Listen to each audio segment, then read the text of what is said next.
You are listening to Jerry Royce Live Worldwide Podcast.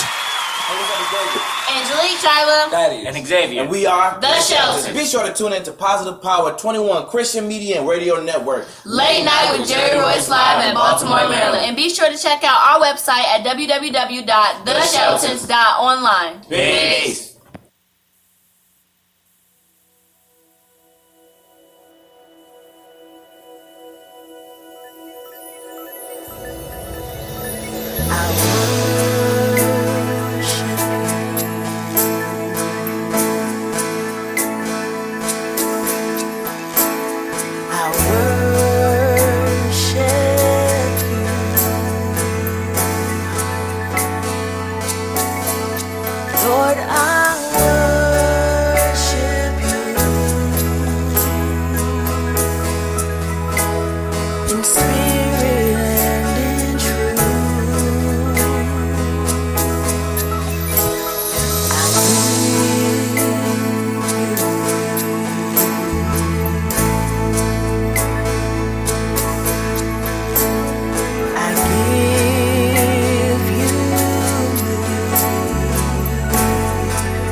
Positive Power 21.org Internet Radio. You are listening to Positive Power 21.org with Jerry Royce. Lord, I want to say thank you for being so good to me. I wrote a little something for you, but I must tell you, it's a different type of vibe.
All you gotta do is do your thing. I know you can. I know you can. You know you can.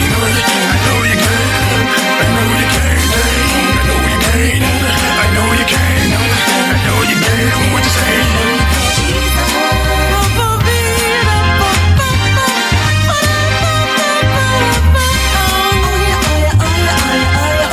Can I scat a little bit?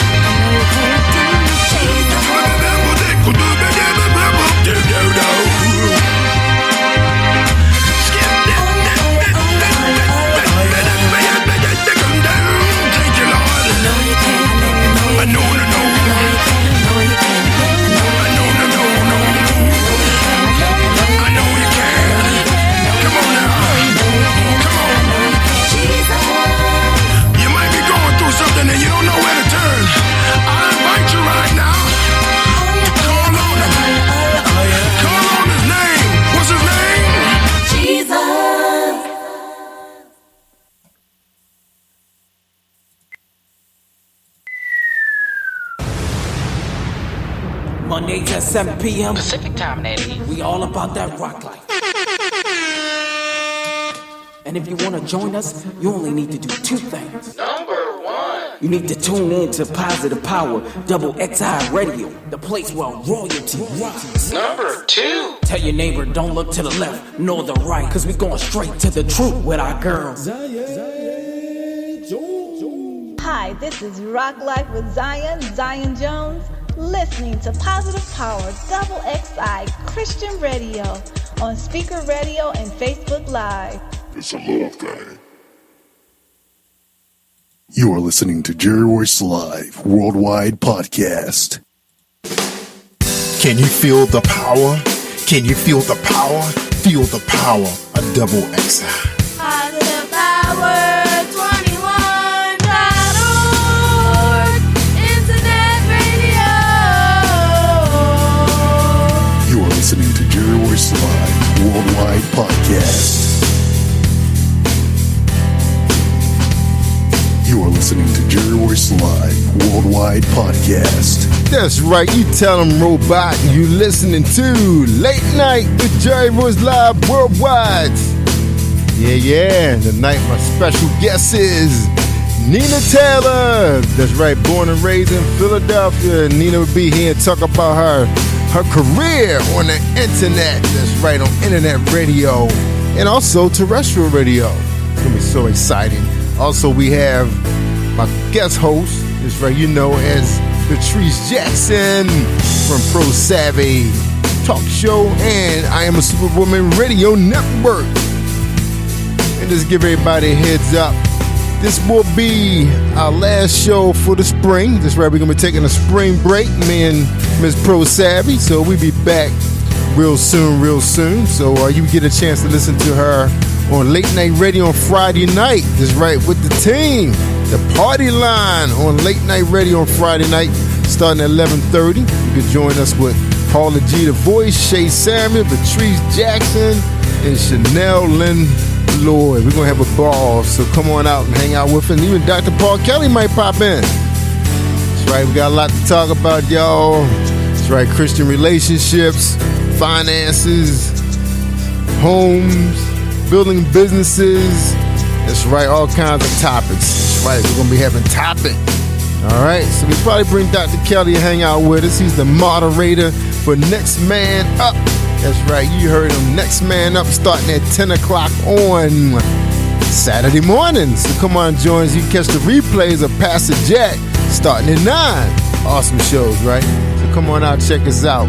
Catch us streaming on Spreaker Radio /Positive Power 21 or going out to iHeartRadio. Catch us at Late Night Radio. That's right, Late Night with Jerry Royce Live and Friends on iHeartRadio. We want to thank all our sponsors and all our supporters. That's right, we appreciate you guys. That's right, don't forget about Daynette Watson at DaynetteWatson.com, DANET Watson.com. That's right, you're looking for the start a home-based business, give her a call. But if you want to enjoy some of the weight loss and health products that her 16-year-old company has established all over the world, go out to DaynetteWatson.com. That's DANET Watson.com. 21.org. Don't forget to go out to positivepower21.org and check out Who I Am, Next Man Up, the film, the documentary series featuring Brandon, Andre, and Reggie. So check it out, y'all. They got some powerful things. They talk about being reared up by single moms and grandmothers, and they are successful brothers today. The type you want your daughter to marry. Or maybe yourself. That's right. Or you want to be like. That's right. The excellent role models. You catch them on Who I Am. That's right. Come on out to positivepower21.org and just hit rent the movie. That's right. Rent the movie. All right. It's going to be awesome, y'all. What you say, Robot? You are listening to Jerry Royce Live Worldwide Podcast. You tell him, little buddy. All right, let's get our praise and worship on. All right, also don't forget about Purpose Matters. That's right, check out Patrice Jackson's new book called Purpose Matters. My Purpose Matter. Go out to My Purpose Matter. No, YesPurposeMatters.com. I think that's right. YesPurposeMatters.com. Check out a new book. All right, we have it on our website. So I'm just waiting for a couple of things to happen, and it'll be available on positivepower21.org. Don't forget about EmpowerMeBooks.com with Jessica A. Highsmith, Penn Alex J. That's right, miracles. You want to read about miracles? You're just not hearing enough of them today. That's right, we hear a little bit about everything else, but not enough about miracles. Check out Jessica A. Highsmith, Penn Alex J. on EmpowerMeBooks.com or check her book out on Amazon. Also, don't forget about Pastor's Time is available, Trials and Tribulations. Both editions are available for you on Amazon.com. Soon to be available for you on Pastor's Time. That's right. PTI is coming. That's right. Pastor's Time International Teaching Bible School. That's right. Accredited college will be available for you guys real soon. Looking forward to break out at the end of April. So look out for that. Our dean, that's right, the dean himself, Dr. Paul Kelly, his executive assistant, First Lady Marcia Kelly, and also Dr. Trunell, and yours truly, Batman, part of the enterprise. God is good. God is good. Also available on Amazon is Your Instrumental with Ree. You hear our songs right here on Positive Power. Check out, y'all. So thank you, everybody, for joining us, and welcome to PositivePower21.org Christian Media. And you're listening to Late Night Radio with Jerry Was Live Worldwide. And my co-host, you know, Miss Pro Savvy, Patrice Jackson, is here with me. All right, praise and worship time, y'all. You know, God has been good. Just when you think things is tanking, He just come out of nowhere and bless you. All right, we just want to let you guys know that we just be broadcasting on Fridays starting next week. That's right, we'll be engineering. Get a chance to check out the ladies. They're going to be broadcasting right here with me. All right, can you feel the power? Can you feel the power? 21, the Father, the Son, and the Holy Spirit. You know, the Holy Trilogy. I'm your host. You got me all night. Not all night, but I guess we're here at 10:30 with Nina Taylor. That's right, Nina Taylor's our guest. And my guest host is Miss Pro Savvy, Patrice Jackson. We all need to be lifted up and encouraged at all times. The Bible is a great source for encouragement. The Bible is the living word of God. It feeds us to the promise of God found in Scripture. Philippians 4:7 reads, always be full of joy in the Lord. I say it again, rejoice and let everyone see that you're unselfish and considering all you do. Remember that the Lord is coming soon. Don't worry about anything. Instead, pray about everything. Tell God your needs. Don't forget to thank Him for His answers. You do this, you will experience God's peace, which is far more wonderful than the human mind can understand. And the peace of God, which surpasses all understanding, will guard your hearts and your mind in Christ Jesus. Amen. Can the church say amen? Can the church say amen? Amen. Oop, I forgot to cut my radio off. All right. I hope y'all hear that. I might have been echoing. Yeah, sometimes Batman forget to do certain things. It's too many controls in here. All right. Let's get Miss Patrice Jackson. What's up, Pro Savvy? What's going on? How you? Hey, Jerry. Hey. How are you? We good. Shout out. How you doing? Everything good on your end in Cleveland? Everything is good. It's starting to warm up. Well, it was a little bit chilly today, but it's warming up, though. No more snow. That's right. We had 50s today and rain, so that means the plants, well, we got enough moisture in the ground. I don't think it can take any more. The trees going to start tumbling over. Yeah, other than that, everything is good. Look, shout out to Trent Gannison. He just came out of Vegas doing this thing. We heard you live, brother. What's going on, man? And we got Joe. That's right. Joe from India is hitting us up. What's up, man? What time of day is it over there, Joe? What time of day is it? And then we got Joanna Wright just popped in. Hey, Kern. What's up, Kern? Cam. What's up, Cam? Cam Gill. What's going on? Praise the Lord. That's right, y'all. Michael Jenkins just jumped in there. What's going on, y'all?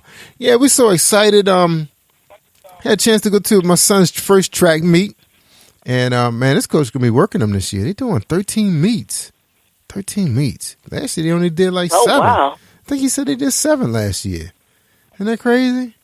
New coach. Wow. Yeah, he's not playing. That's double. That's a big difference. No, I said, dude, you could be ready for college. And you got to think about practice in between. Yeah. And they be in a weight room, they take a break, he get them strengthened. Last year they had a lot of injuries. I don't know what was going on. Some of their best runners, sprinters were hurt. So it was crazy. So we'll see how they do. My daughter's team actually ran today also, but she didn't qualify. Because she hasn't been to 10 practice yet. She just finishing up, that fashion show production and a dance recital. So she don't have, even though she did do indoor. So she in pretty good shape. She said she ready. So I want to see my kids win this year. Last year they were just trying it out for the first time. It was like that. It was like their practice season. I was like, I want to see you win. I want to see some winning so I can jump up and down. Yeah. Well, they got all that, second season, you got to get used to it and get back in the groove. Yeah, that's right. I'm quite sure they'll make you happy. Yeah, I'm looking forward to it. It's good to sit out there and watch kids compete. It's nothing like watching, competition, friendly competition. And the kids, they go out there and root their friends on and their classmates and parents show up. It's different in football. Football, it's like, it's always like that marginal mistake of the referee. So most of the time you're fussing and mad with the referee. You're not even mad at the other team. You're mad at the referee. So it's like, well, they just take the referee out the game.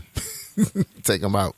We don't need him. I played football for a referee for years. Let me do it. I know what I'm talking about. That's right. And plus, maybe they should let more women referee the games, Because one, the guys act like, because they like football so much, they want to be out there all day. It's like, look, this game need to be over. Stop stopping the clock, for a stupid call that wasn't real. Get some football moms out there. Yeah. We got to get home and cook dinner and take care of the family. That's right. We got soccer practice. We got to get out of here. Game over. It's like, who won? It doesn't matter. Yeah.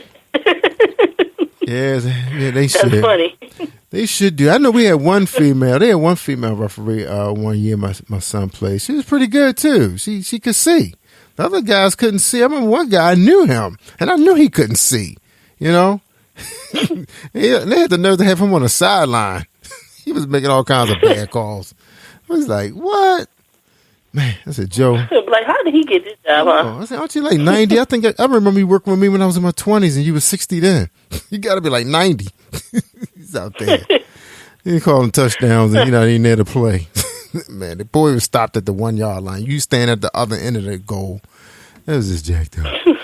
Well, what can you say? You just a parent and you start something, they will kick you out.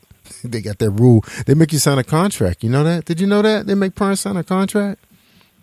Really? Yeah, for Little League sports. Well, I guess, did you get those parents who really get into the game and start arguing with people? So I guess that's understandable. Sad it got like that, though. Yeah, because now it's about, this is between, your kid going for a free ride to college versus you paying or he not going. So it's like, it's a lot at stake. You're talking about investment. Because parents be, they don't play. They know a lot more about the game than coaches give them credit for. After all, most of the coaches are parents. It's like, how you get the job, guy? My son played last year. Okay, so that qualified you to be the coach? Wow. Well, they give you these films to look at online and everything, and then they certify you. Wow, I got a lot of confidence in you, buddy. Well, can I get a job? Well, I guess with extracurriculars being so underfunded, you kind of had no choice. Yeah. Well, I mean, I think that's how guys start off to become coaches in the NFL. You start at Little League. You start out as a parent coach, flag football, go to tackle. Next thing you know, you're assistant coach in high school. You're good at it. You win some championship. And then now you got recruited by a college. Next thing you know, you win some championships. You're on the sidelines of the pro game. You know, that's the road. That's the road they take. Got to start somewhere, right? Yeah, that's true. Yeah, I used to date a girl whose father was an NFL referee. Yeah. The whole time I was seeing her, really? I never met him. He was always gone every weekend. He was gone on the road because he was actually he had a real high position at Coppin State University. So he was, I never saw him. And plus I think he was a dentist. The referees travel with the team. Yeah, some of them got different areas they do. I guess I think they get scored too. They get scored, especially if they do well. They make it to the playoffs, and then the guys that got the best scorecards get to do the Super Bowl. So yeah. Oh, I did not know that. I didn't know they traveled. Yep, they sure do. They don't. Learn something new every day. They don't do no home games. I mean, we was already complaining about that guy that black guy that used to be doing the Cleveland games all the time. I go swear down, he used to favor you guys a little bit too much over there. I told myself, well, maybe he just feel bad for them because they need to win some games for the city. New team. It ain't nice, Jerry. You know how sensitive we are about our sports teams. We be trying. Tina don't care no more. I can crack jokes on Cleveland Browns, and Tina don't care. I guess she think about the back of her mind. She got the Cavaliers. Yeah. How long that's going to last? I heard your boy he trying to go to I think the Philadelphia 76ers. I heard. I thought I heard that LeBron was trying to go to the 76ers one time. Well, they were trying to lobby him there. Yeah. I mean, they probably try to lobby him there. They're always trying to do that. But, I mean, they always have something. When he bought that house in California, they said he was going to the Clippers. Mm-hmm. Yeah, or Lakers or something like that. I don't know. Some of them guys look at history. They want to finish their career. I didn't realize he's been in the league for a long time now, It did go really fast. I seen it, for when he was in high school, when they was following him, when he was early in high school. Yeah. What he has he has 3 championships, something like that? 3? I think 3. Don't he got 2 with Miami and 1 with us? Oh, okay. So I thought that's what he had 3. I had to Google that. Yeah, 2 with Miami and 1 with Cleveland. Oh, okay. All right, my man. So he getting up there. He trying to get on. He trying to get 5, but you need to stay somewhere. To get 5. You can't just be jumping around.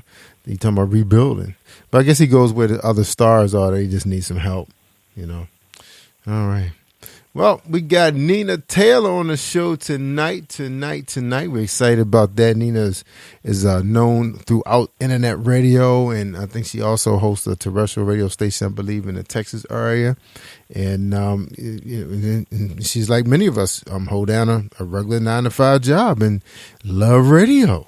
No matter how tired and beat you are, you still can pull that hype up, that little piece left to say, yeah, radio. As soon as you turn that mic on, it's like, you're all right, You're on right. Because I was thinking about it all turns on. Yeah, believe me, I was thinking about that. Yeah, and I was reading her bio. She's in Ohio now. She's from somewhere else, but she's in Ohio now. Yeah, and I heard Nina, and Nina's listening to us now. I heard Nina talking. She was being interviewed by Kimmy Kim, and she said, "Yeah, I'm in 5 countries, something like that." No, Nina, you're in more than 5 countries because you on our network, and we are streaming in over 150 countries. That's right, military bases and whoever want to download it, I let them have it. They contact me. How can we get your show? I tell them I can send them the link. Say get it right here, and on iHeartRadio. iHeart. Yeah, congratulations to that. Yeah. Thank you. I'm glad to see that iHeart is out there. Yeah, you're on iHeart. It was weird because I was going down. We was driving down to Virginia, And I was like, oh man, it'd be so nice if I could listen to my station on iHeartRadio, because we usually listen to like jazz. It's easy to switch back and forth, instead of going on Spreaker and listen to our shows. Because my wife was like, oh, can we listen to something else now? We try to change it up. So I usually go to iHeart because I could just tap it on my touch screen, and so I said, man, it would have been great if I would have had late night on there. I could just listen to it. And I didn't know it was on there. I didn't know it. I had to Google myself. I Googled myself like last week. You ain't even know. Yeah, I had Googled myself like last week. And I was like, I'm on iHeartRadio. There it was. Late night. Yep. So I'm going to try to mix it up. Put some of you other guys on there. Just it's just a way I have to set it up on a file and they will pick it up. So that was really cool, So that's what it is. We worldwide. iHeartRadio. I heard a rumor. Maybe you heard it. Know something. iHeart. Somebody told me iHeart has filed bankruptcy or something like that. What does that mean? Are they trying to streamline everything so they can sell it, or are they in trouble? Because I think they. I mean, I know it has been a big shakeup between a lot of these podcasting sites, like what's the other one, the SoundCloud one? Oh, they in problems too, SoundCloud? They're changing up a lot of stuff, so you never know. I mean, if the industry starts to change, if you ain't keeping up fast enough, things like that does happen. Yeah, I was kind of surprised with ours because I think, I would think that's the go-to place to go because, a lot of people want to have live stream on those internet platforms, and they do charge a fee. But, they're a little high because I think I went to inquire about it, and I think it was a friend's discount, and it still was going to be high. Yeah, she said, yeah. Wow. All right, well, let me give you a call back. Yeah, so, they bring that cost down. It'll be everybody's go-to, place to go, and then make some money on advertising. I mean, they got a lot of people listening to iHeart. They should be raking in the advertising dollars. I don't know, but I know I'm at the research that. Maybe it goes on to subscription. Mm-hmm. That's a big thing too, to get people to sign on to subscription, so you don't have to listen to the advertising. But their app is in like all the cars. Like if you rent a car, the app is there. If you buy a car, the app is already there. Especially people streaming. Oh, I didn't know that. Yeah, people Bluetooth, their phones to their cars, and iHeart, it comes with your app. You don't have to download it. It's right there, like YouTube. It's like your common channel. Yeah, and then something. You have like a common app. It's an app that's like on everybody's phone. Everybody has it. That means you big. I mean, that's a big company. You got an app, they come with the phone. That's cool. All right. Yeah, that means that you have down the market. That's right. A lot of market. All right, we're going to listen to a quick advertisement. Then we come back. We're going to listen to a little bit of Nina Taylor. And then we're going to have her come on the show and talk to us. Teach us something. All right. So here we go, everybody. So hang tight. You're listening to Jerry Royce Live Worldwide Podcast. Mondays at 7 p.m. Pacific time, Natty. We all about that rock life. And if you want to join us, you only need to do two things. Number one. You need to tune in to Positive Power, XXI Radio, the place where royalty rocks. Number two. Tell your neighbor, don't look to the left nor the right, because we're going straight to the truth with our girls. Hi, this is Rock Life with Zion Jones, listening to Positive Power XXI Christian Radio on Speaker Radio and Facebook Live. It's a little thing. How you doing, everybody? I'm Nina Taylor, and here is this week's gospel news. Contemporary gospel artist Jonathan McReynolds, a native of Chicago's South Side, learned to play drums and keyboards prior to taking up singing in high school. He was briefly a member of the group Mind Over Matter. McReynolds recorded a short set of songs and distributed it to family and friends with no intention of an official release. But it reached the hands of John Hanna, a local pastor and DJ, who aired the material on a Chicago radio station. The very unofficial EP was eventually released to the public and showcased Jonathan McReynolds' intimate fusion of modern R&B, jazz, and contemporary music. In May 2012, his single I Love You reached Billboard's Top Gospel Songs chart. His proper debut album, Life Music, followed that September on Light Records and hit the top half of the Billboard Top 200. So did his follow-up album, Life Music Stage 2, which topped the gospel charts after its release in 2015. It produced 2 top 10 gospel songs, Pressure and Gotta Have You. He landed in the top 3 of the album's charts for the 3rd time in a row with Sessions in the summer of 2016. Lee Williams began performing gospel music as a youngster at the age of 8.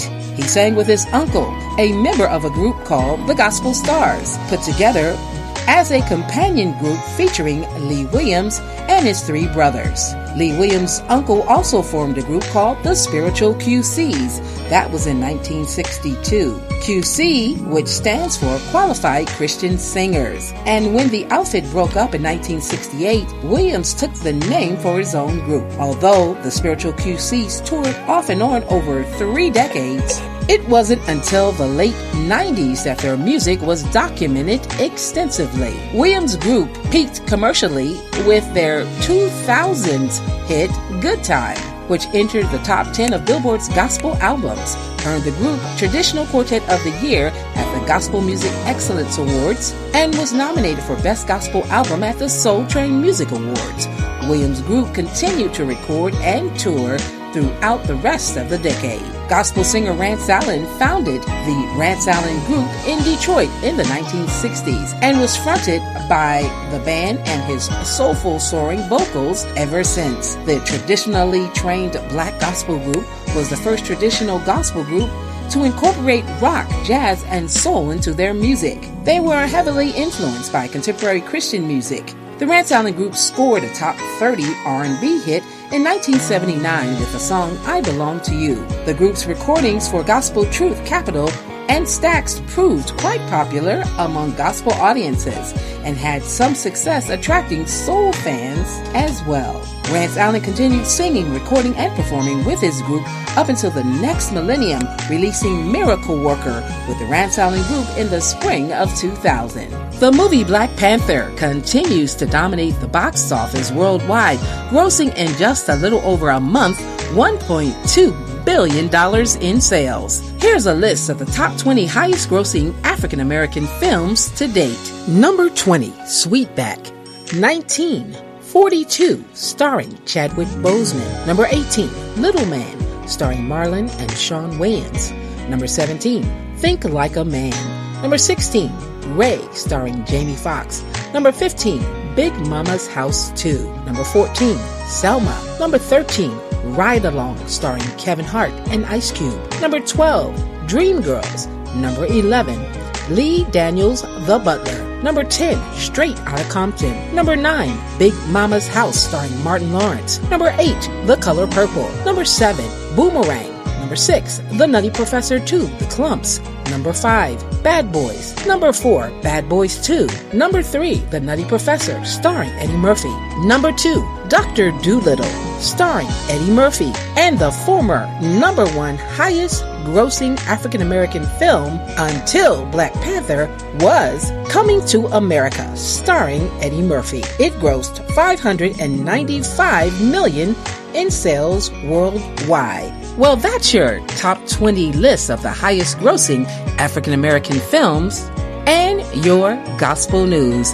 I'm Nina Taylor. Let's get back to more great gospel music on this great station.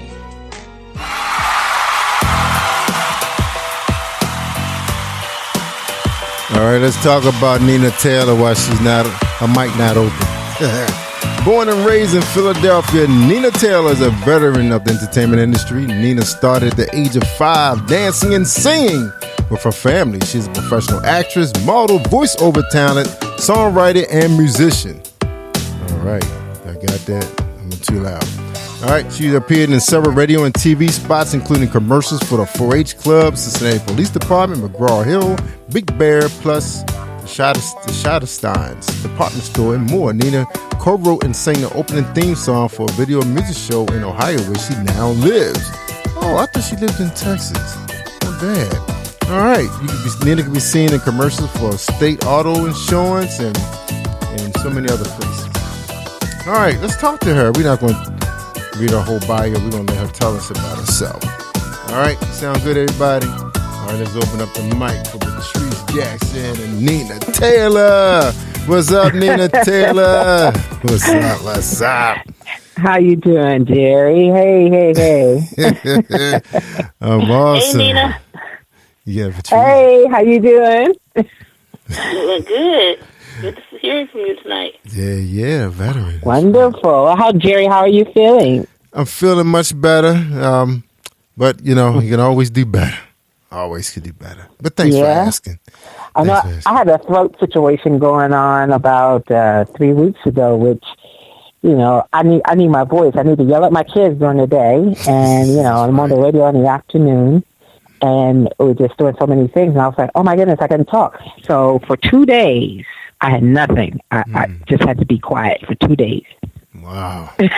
2 days. Wow. Yeah. So you had to write things down. Well, we're glad you're back. I'm so glad you can join us. I really apologize for that. Normally, we do not miss time. Patrice and I, we do not miss time on the radio. We are always here. And several days if you're under the weather, then, there's nothing you can do because, like I said, for 2 days, I was just here in bed. I couldn't do anything. I didn't go to work. I wasn't on the radio for 2 days. It was just it was weird, but, sometimes you just got to shut it down for a little bit. Yeah, sometimes you do. And I hate not being on here because we actually planned it. I'm sorry, Patrice. I didn't mean to talk over you. I was just saying you got to do what you got to do, especially when you use your voice as much as you do in business. Mm-hmm. Oh, yeah. That's right. Well, I teach school during the day. Yes, you need that voice. Sit down. I need the voice. Here. That takes a lot of voice. Right. Put that stick down. Yeah, you got to yell at the kids, That's right. They look forward to that. Stop hitting him, They look forward to that, too. That's how they feel wanted. They do. They do. They love that attention. That's right. All right. So, Nina Taylor, we read a little bit about your bio, but we want to know, who is Nina Taylor? Who is she? When I ask people that, it feels funny. It doesn't feel any kind of way, but when somebody asks you that, it's like, who am I? Well, like what you want to I've know? said, I'm just an average hard-working person who, I get up every day, I go to work, I do radio every day. You were absolutely right. I do have a show. I have a Sunday morning show in Texas, in addition to a show here in Ohio. Oh. So, with our modern technology, you can have a show all over the world, which right. I do. But I actually have a Sunday morning broadcast that's been airing now, going on a year in Texas every Sunday.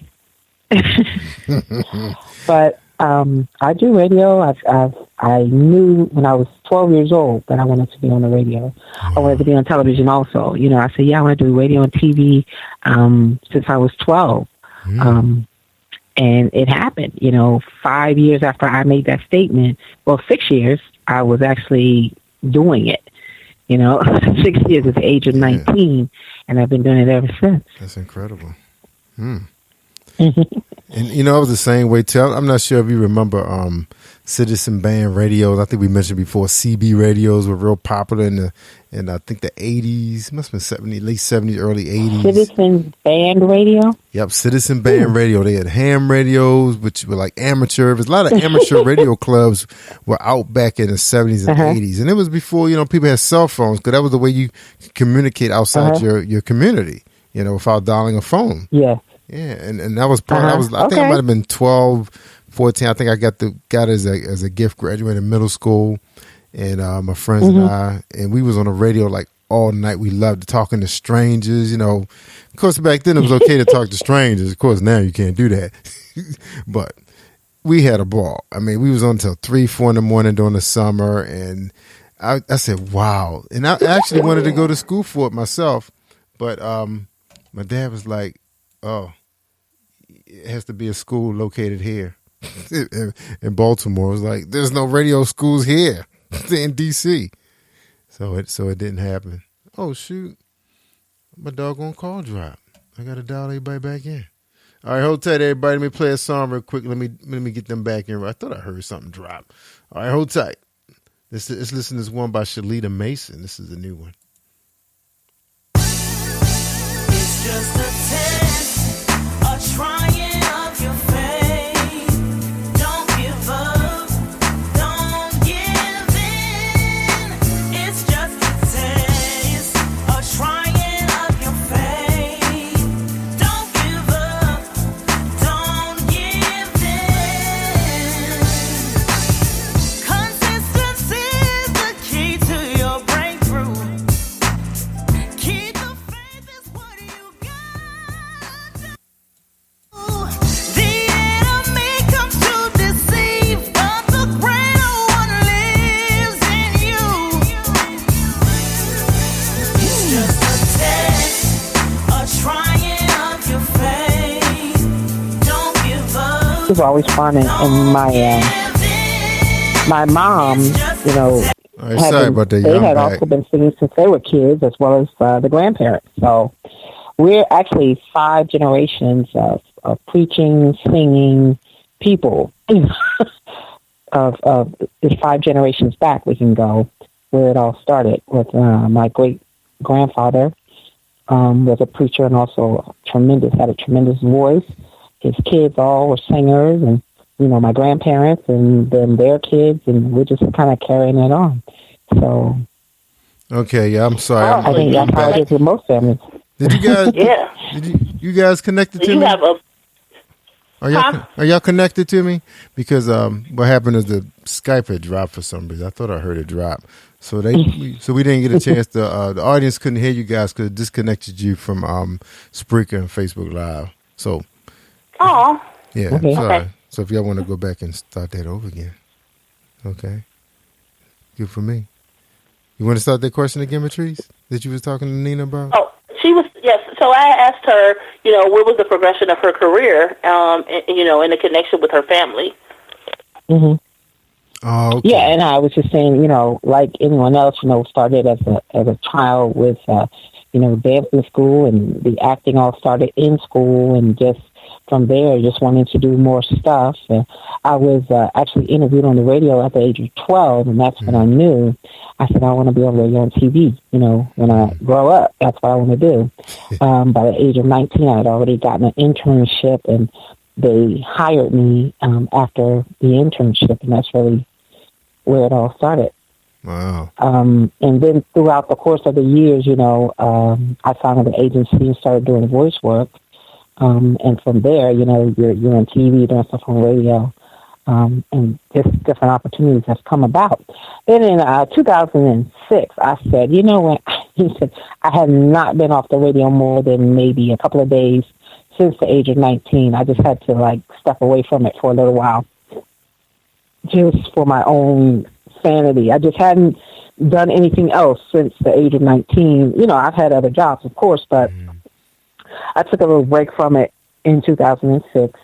After about 4 years, I started going, you know, it's time to go back. I was like, when are you going back on the radio? When are you going back? And at the time, there was really not many opportunities here, you know, where I lived at. So I was thinking about, you know, heading somewhere else, you know, to look for some additional opportunities. And in 2012, I was working with some artists, and I had to do an interview for one of the artists who was actually flying at the time when he was supposed to be doing a radio interview.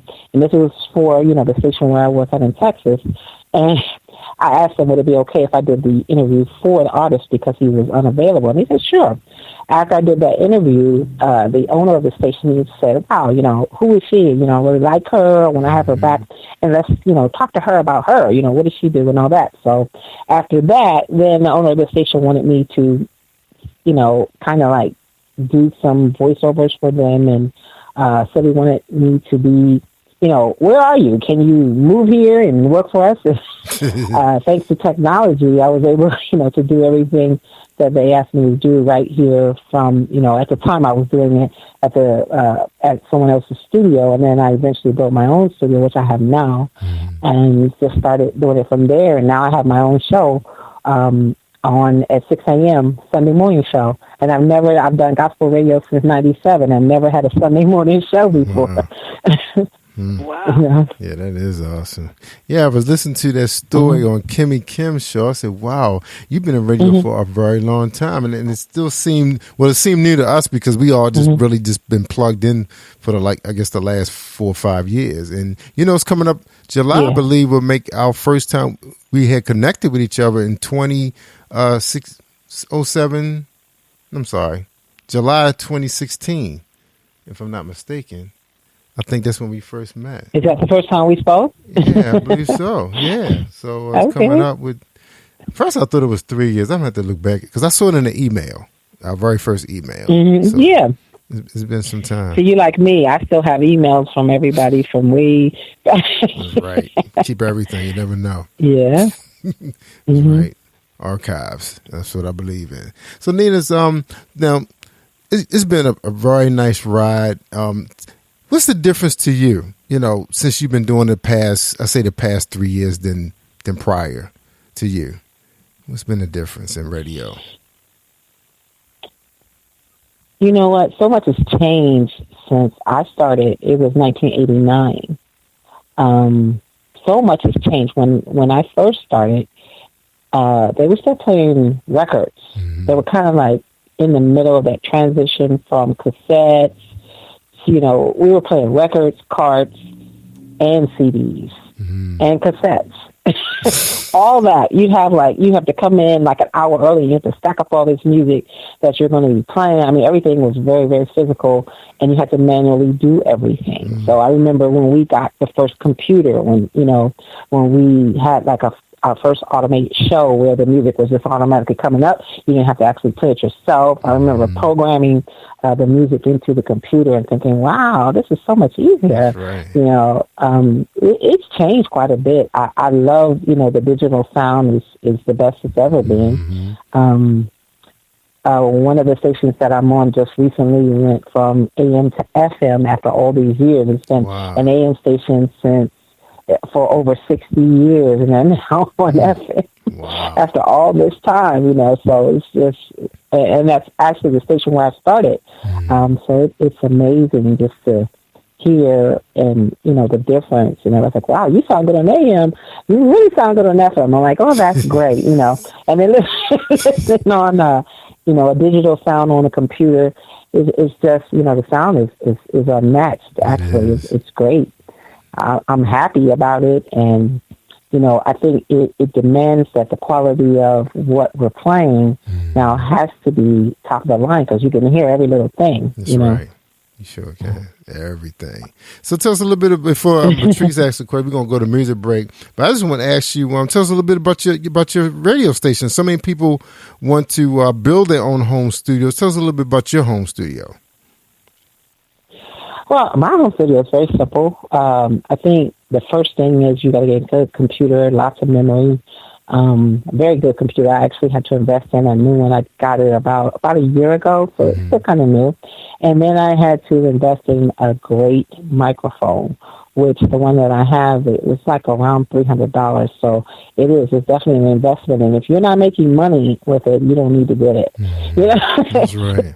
Because it's an investment, and then there's a couple of things you need, a power source, that could be costly. It depends on what you're doing.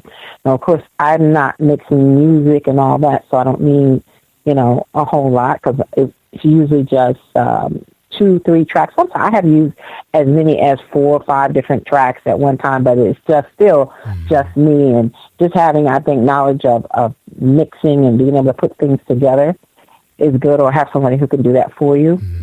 I did have someone who was doing all that for me, but I said, you know what?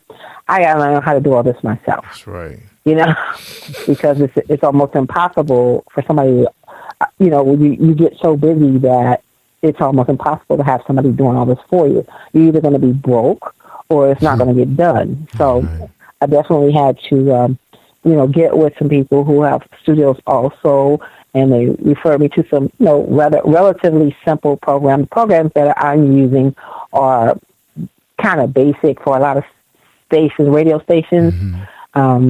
So It's working out quite well. I'm doing commercials for stations all over the country, and it's working out real well. That's right. Good investment. You know, it's good to be able to do. I had to last Sunday. One of my stations in Florida had an emergency. It's like, can you do it? Can you do it? Yeah, I actually got out of bed and cut a commercial at 1:00 in the morning that I had to air at 6:10 in the morning.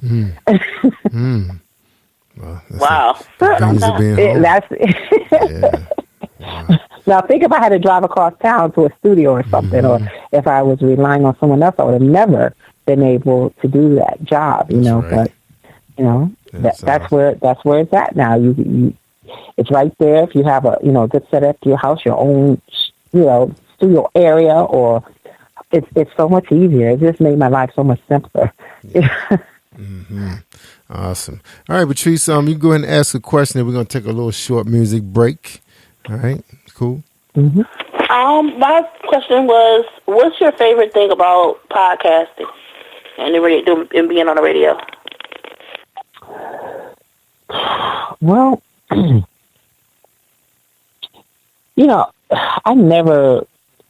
one thing I never really thought about was, being well known or, what do you say, popular. I want to be a star. It's like that was never part of anything that I've ever wanted to do, or, having people recognize me different places, even going out of town and having your friends call you and say, I heard you on this, I heard you with this person, I heard you with that. It's such a blessing. I think just being able to reach family and friends from all over the world at one time, without it costing them or inconveniencing them, I think that is probably the best thing about it. As when I first went on the radio, my dad, he was still alive there in Philadelphia, and I would call him and I would lay the phone down so he could actually listen to me on the radio from the phone. Oh, wow. Yeah. Wow. You know what I mean? Because he wanted to hear me, but there was no other way. How was he going to do it? So now, if you got a computer, you can be right there with them. You can look at them. You can even see them doing it. Through their podcast. You can watch them do it, or you can listen to anybody doing anything from anywhere in the world. It's a miracle and it's a blessing, I think. And I just think that's what I was thinking. Man, my dad would have really, he would have been tuned in every day, to everything. Yeah, like my dad. Hey, Dad. Yep, they tune in. They're your biggest fans. All right, thanks for asking that question. All right, we're going to take a short music break. And this is one of my favorites. I thought this was a good song to start off the second segment of the show. And this one is called Grace by Crystal Cameron.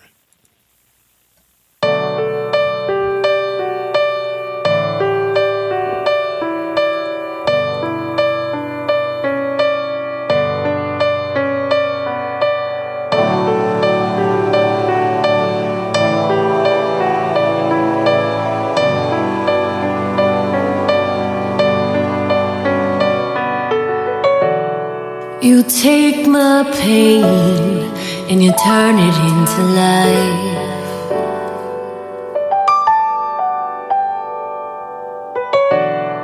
You take my faults and you somehow make them right.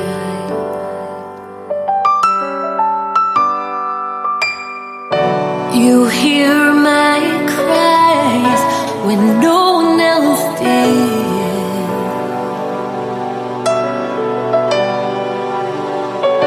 You gave me strength when the world was caving in. 'Cause I was crumbling, I was stumbling, and you seemed to meet me there. I was breaking, did more taking, kept on living on a prayer. But you still were there.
You take my pain and you turn it into life.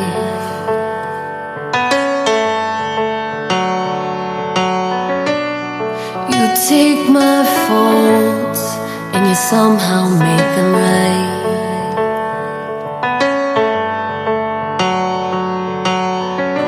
You hear my cries when no one else did.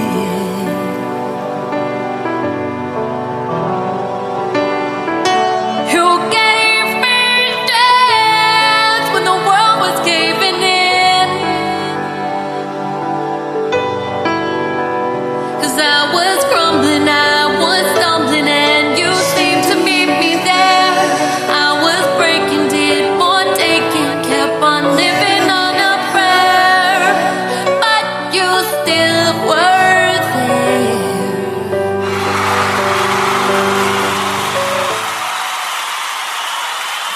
All right, that was by Crystal Cameron. That was called Grace. All right, we're talking to Nina Taylor. You can hear Nina all over the world. She's been in the industry for over 20 years now, and she's a station promoter, and she loves gospel music. All right, so I got a good question for you, Nina. Now, Nina, you get a chance to hear them all. You entertain independent gospel artists and some of the greats out there in your shows. Because I listen to your gospel news program all the time, and I just love the reports you gave. But I'm telling you, this last one you did on the movies was my favorite of all of them. How you choose? You know what? My favorite one was the one that I did. There was some research done about the best places for African American people to live. Oh yeah, I like that one too. You remember that one? Yes, I sure that was kind of one of my personal favorites. Yeah, and then everybody likes the one that we did on how to get people to come back to church. Whoa, that's a good one. Do you remember that one? I don't remember the that top one. 10 reasons why people leave churches. What was the top? Give it to us. What was the top 10? I want to hear that. I don't have my notes in front of me, but the main, I think I remember it was like top 10 reasons where people leave because they're uninformed, because they're not involved, because the pastor is not one-on-one with them. You know, it was a lot of stuff that made a lot of sense, you know. Yeah, that makes sense. And then definitely. I gave the reasons why they leave and how to get them back or how to keep them. And a lot of people really enjoyed that one. I mean, I get emails saying, you know, hey, that was really great. It informed me. It gave me something to think about. You know, can you send me a copy of your notes, because I want to give it to my pastor, you know. Or and I thought, wow, people are really paying attention. Yeah, they do. Because we stream. A lot of times I don't get a chance to always play them during our interviews, because we do, like, normally we do 2 short interviews. But when I stream it and I catch it, I was like, wow, that was a good one. Especially this one about the movies, because all of those were good movies. Really, really good movies. They were fantastic movies. Yes. Did you include Life? Because me and Dr. Kelly was just talking about that movie, Life with Right. Martin Lawrence and Bernie Life Mac. didn't actually make the list. I know, I'm surprised, because that was one of the best. Well, my wife loves, of course, her favorite one was Coming to America. That's like, she watches. She don't care when it comes on. She's looking at it. That's her all-time fan. That was the number one. Wasn't that the number one? Coming to America. I mean, Black Coming Panther to America, was number one. absolutely. Yeah, Black Panther, I think, was number one. Well, Black Panther is now, so Coming to America is now number 2. And you know what's funny about that? Because Coming to America, you know, remember that movie was up. People was only paying like $8 to go to the movies. Now it costs what, $15, $30? Or a subscription. Yeah, you know, we paid $20 to see Black Panther. Wow. The first time. Just one person, one ticket? $20. One ticket. One ticket. Whoa. I think we're going to pay that. So it was a special theater with like the reclining seats and the food comes out to you and all that? Yes, they had all that. They had, it was the reclining seats, the heated seats, and the waitress come around and bring you food. Yeah, all that, but the ticket, and so you pay for all that separate.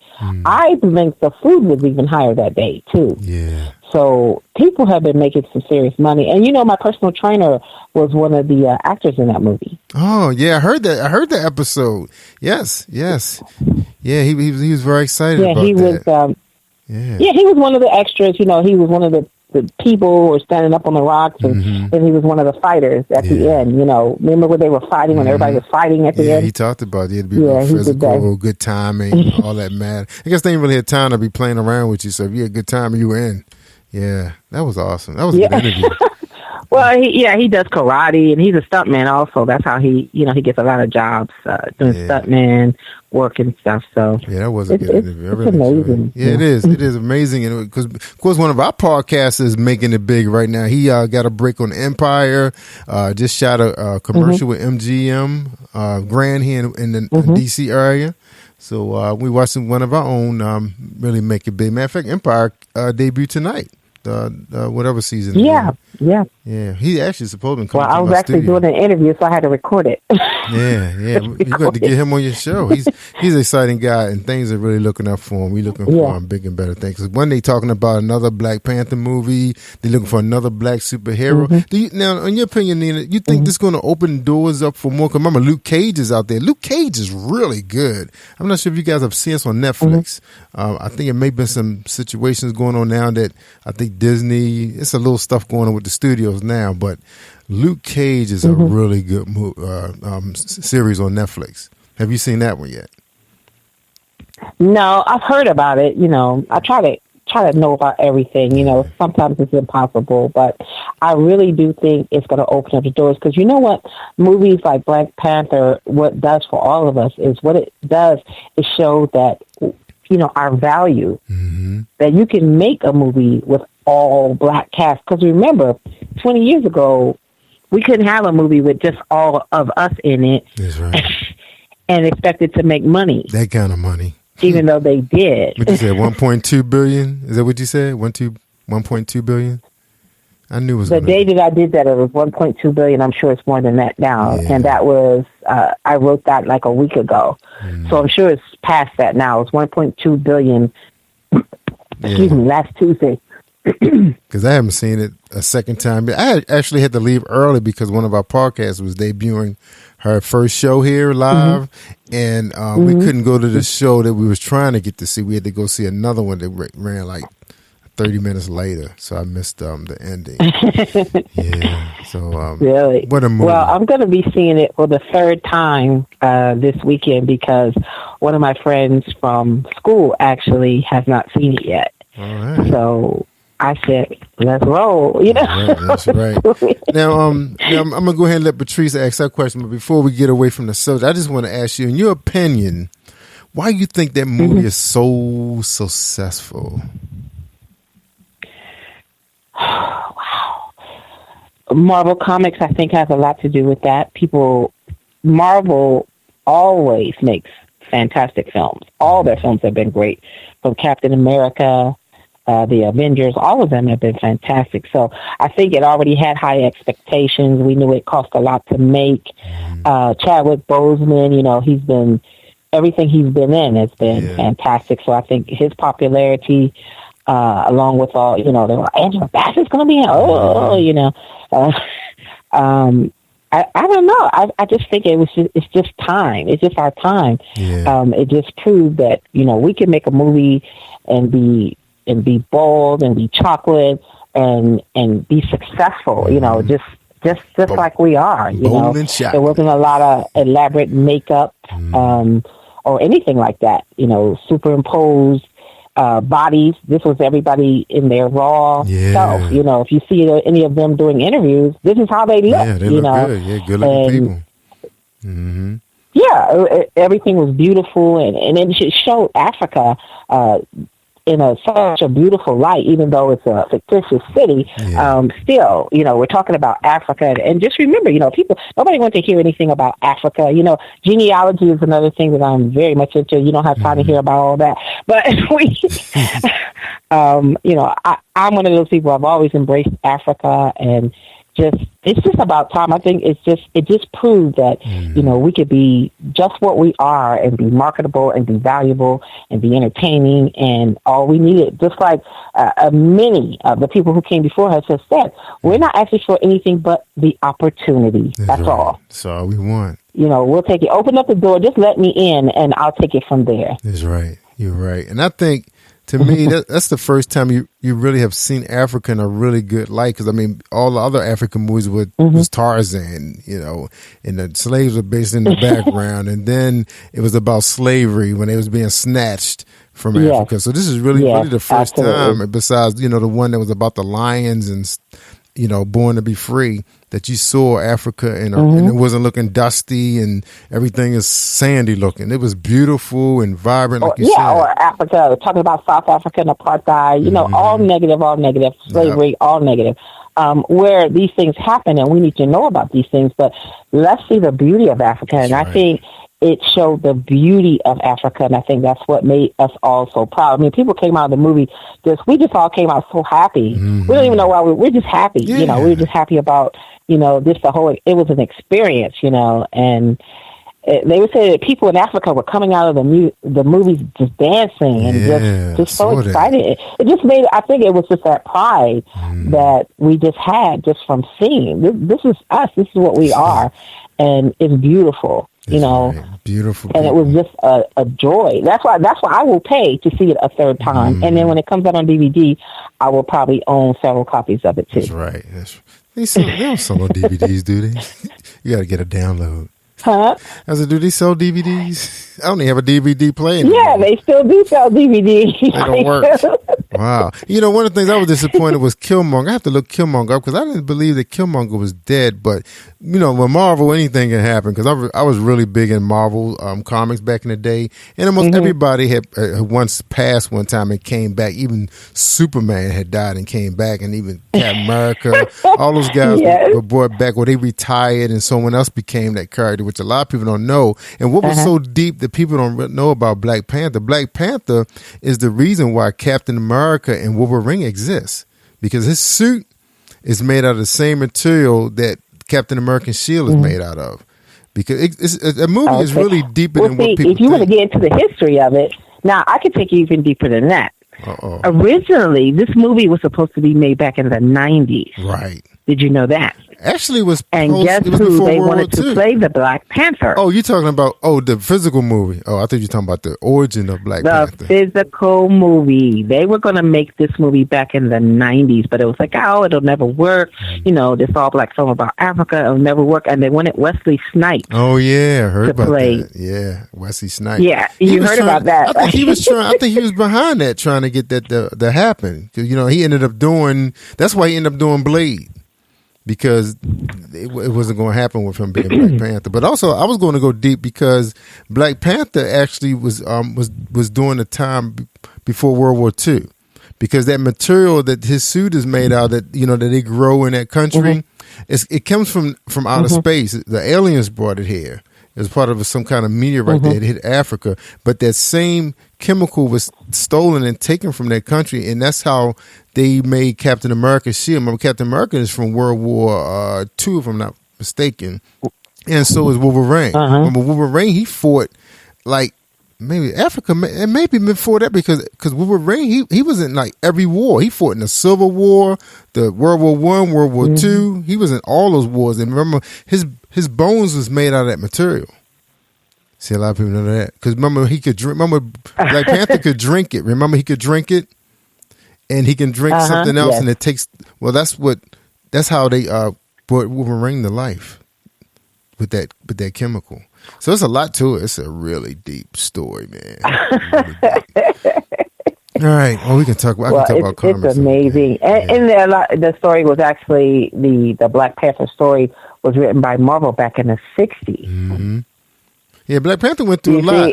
He fought against the Ku Klux Klan. He been through a lot. Black Panther. He's really a deep character, really deep.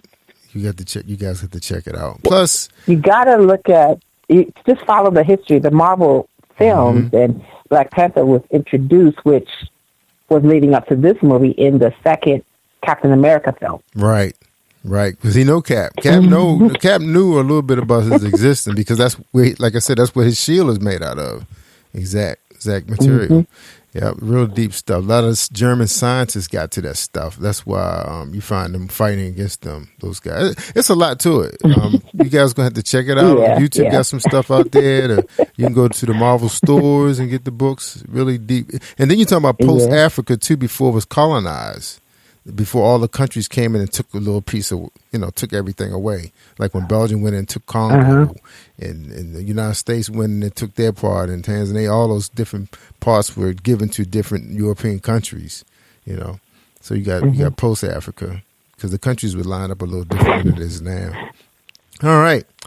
Yeah, I took a little bit of World Africa. It was good. It was a good subject. It was deep. All right. Patrice, you got a question for? I'll talk about Black Panther forever. You got a question? You still here, Patrice? Patrice said, wait a minute. So talking about the movies and, Black Panther, would you like to play in a part of a movie like that type of genre movie, or what would be your favorite movie to play in as an actress? Well, it's funny how you said that. I just shot a cameo this past Sunday. There's a movie, there's been quite a few movies being made here in Ohio. Oh, wow. Especially in Columbus, where we live outside of Columbus. Columbus is a beautiful city, and it's got a lot of new stuff. And John Travolta made a movie here last year. There's been a lot of movie stuff going on, and there's a movie being made by an African-American author. His name is Joe Ponder, and his brother Jamel, Joe and Jamel. You can Google them. And they've written quite a few books, and one of the books is The Crossover That Won the Game, which is the one that they're just about to complete. It'll be out this summer. And I actually had a small part in that movie, and we just shot it last Sunday. Is this a sports? You said it's a sports movie? That's kind of like the first one. You said it's a sports movie? It's a sports movie? It's kind of like a movie about, it is about basketball. It's about a high school athlete who is really super great in basketball, and I think they want to recruit him to go straight to the NBA, that whole thing. You gotta read the book and see the movie, because they kind of changed stuff around a little bit. I'm not even sure how much they changed it, but that's basically what it's about. A guy who is, had all these people coming at him because he's so great in basketball, and, everything that he went on, everything that was going on with his family at the time, and, his coach and his coaches. And they recruited a lot of former NBA players they were all there on the set Sunday, because that's when they did the actual basketball scenes, and everybody was like, they're trying to shoot a movie here, and people want autographs and taking selfies and carrying on, and these 7-foot men are walking around. It was crazy, Set in Ohio, huh? And it was exciting. I would love to, to do more stuff, if it was something. I was actually almost in a movie, but the movie ended up not getting made. A movie here about a pastor who had done some ill stuff, and I actually got selected to play his secretary. And I met the secretary. I looked nothing like her, but they thought, I did a really good job. That's right. You're the secretary. I actually met her, and I showed up looking just like, how she was dressed and everything, and well, animated female, and the movie actually didn't get made. So that's what happened with that. Wow. So did y'all finish it, or it just didn't make it that far? No, we were in pre-production, going through scripts and that kind of thing, and something happened. Some ill stuff happened with the person who the movie was actually about. Oh. And yeah, that can get kind of it was all on the news. Yeah, that can get funny. Yeah, they you talk can about Google that. it. Wow. Yeah, they talk about that in our film class too. Gotta get all that paperwork done. And what's not going to happen? Somebody gonna get mad. Yeah, it was that. It was some stuff. It was something. We were really excited because I did know a couple of other people who had been selected to be in the movie. Actually, a couple of those people are actually in this movie that I'm in now too. It's just funny how, and this was about 12 years ago. Wow.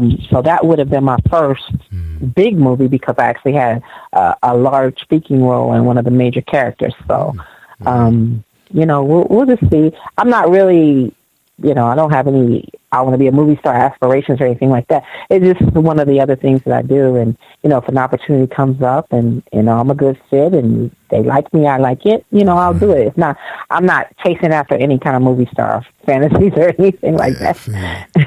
Now, Nina, you living in Columbus, Ohio now, you said? Yes. Okay. Yes. Does it anything about it remind you of Philadelphia? Like, growing up in Philadelphia?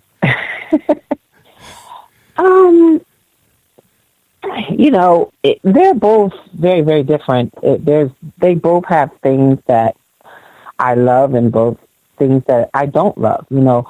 Of course, I really did not plan to be here this long. I was actually going to go back home after college, but I ended up marrying someone from here and staying, because I had no intentions of really, because I did love Philadelphia, I loved it there, it's my home and I wanted to be there, and I thought I would have a better opportunity of working in radio and television in Philadelphia than I would here, Right. But I got the internship and, at 19 and got married at 20, and I just ended up staying.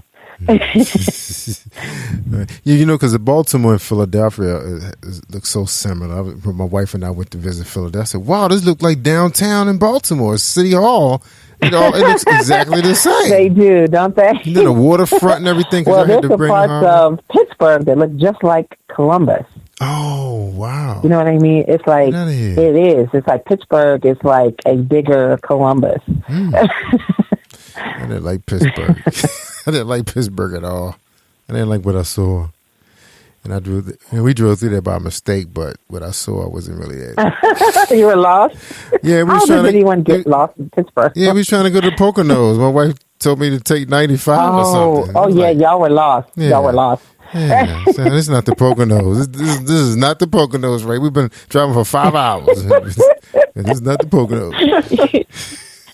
You were lost for real. Yeah, we was lost. I really like Buffalo, New York. Also reminds me a lot of. Oh, I never heard that. Of Cleveland. Mm-hmm. Huh? I said I've never heard that before. Anybody say anything about Buffalo? Besides, it's so cold. I have a friend who does radio in Buffalo, and I've been back and forth, doing concerts and helping him out. Mm-hmm. He does like a lot of the gospel concerts in Buffalo. So I've been there, quite a few times, and it reminds you a lot of Columbus, and there's some parts of it that remind you of Cleveland. Mm-hmm. It's just amazing, you going from city to city, and it's just, what city does not remind me of anything, which is Los Angeles. That's what my wife said. That's right. Vegas doesn't remind me of anything. Oh, it sure doesn't. Yeah, Vegas is something else. Yeah. It's something else, isn't it? Did you all go to Vegas this past for the Stellar? No, I didn't, but I've been to Vegas. My wife and I, we hang out there, during our anniversary time. This is our anniversary time. Really, I really felt like I should be on vacation because this is, for years, we used to take this time off before the kids. And even with the kids, we found somebody to keep them. But I felt like if we would have gone, we would have just stayed the rest of the week. If we would have done that. But it wasn't in our cars this year. Yeah. Wow. Yeah. Vegas, man. And there's so many different parts to it now. It's not like you just got the old Vegas anymore. You got the new and the medium new and then the old. If you want to hit a money drop, you still got the old Vegas. But if you want to just scan your card, you got the new Vegas. For the millennium. And then the shows are like, it's always something to do. It's like you're thinking of two things: eat and let's see a show. All right, let's go watch a show and then let's go eat. It. Okay, we eat. We just ate. Let's go see another show. That's your life. And with my wife and I, we poop out at 12 o'clock. We can't go no further. We thinking about sleep. Yeah, that city just goes and goes. Yeah, awesome. All right, Patrice, you got another question for Nina Taylor? So, I would like to know, because you did mention Cleveland. Do you ever get to Cleveland to do any shows or anything like that? That's where I'm from. Do I go to Cleveland? Yeah, she's in Cleveland. Yeah, Patrice, she's in Cleveland. Oh, you're in Cleveland? Actually, The person that I'm dating actually is from Cleveland, and I'm sure I'll be going there sooner or later. But I like Cleveland. I've been there a couple of times. Actually, let's see, the last time I was in Cleveland was like maybe 2010. I think it was like around 2010 was the last time I was there. But I have a friend that lives in Shaker, whom I've known like, almost 30 years. The last time I was here, where I spent some time, we would just kind of like, when they used to have all the boats down on the river, I don't know what they have now, but this is how long ago it was. They used to have all the boats. We stayed at the, what was the name of I can't remember the hotel, but it was right there on the river. I had taken my ex-husband there for his birthday, surprised him, picked him up from work, blindfolded him, drove him to Cleveland blindfolded, and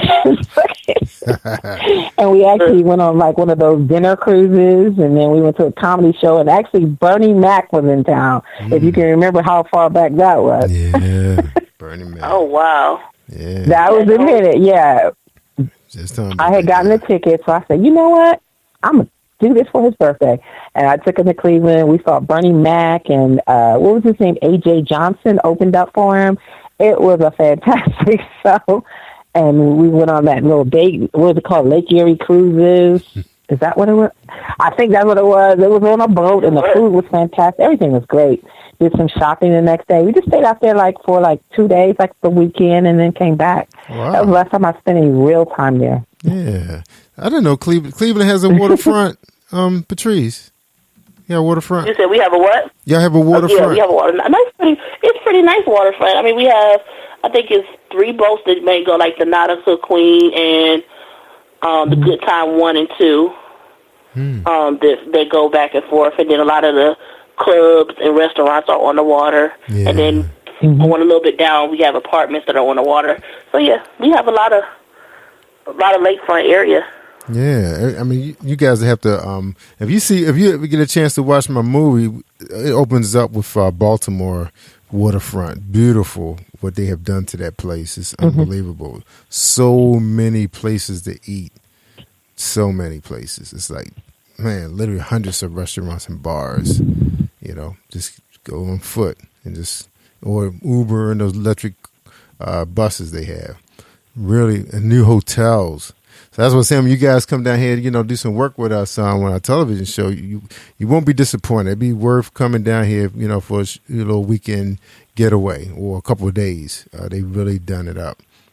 So I didn't get a chance to take Paula G down to see the waterfront. She, and even the greater Baltimore has really been built up a lot. I mean, like this where we are right now. I mean, it's really spectacular what they do in the greater Baltimore. It all connects. The train connects everything from greater Baltimore all the way to downtown where all the action is. They got, of course, they got the casinos now, and it's something what they're doing to this area. It's really something.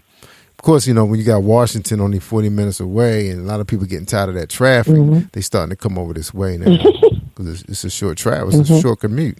You're talking 40, 45 minutes you're at work. And the train is available. They got another high-speed train to take you to D.C. because that's what, all our basketball is there. That's all we have for basketball is with the Wizards. Yeah. So, the cities are growing, So that means it should be providing jobs for everybody. That's what we want to see, growth and opportunities for everybody. That's what we need. Well, do you remember the piece I did about 2 years ago? Go ahead. I'm sorry.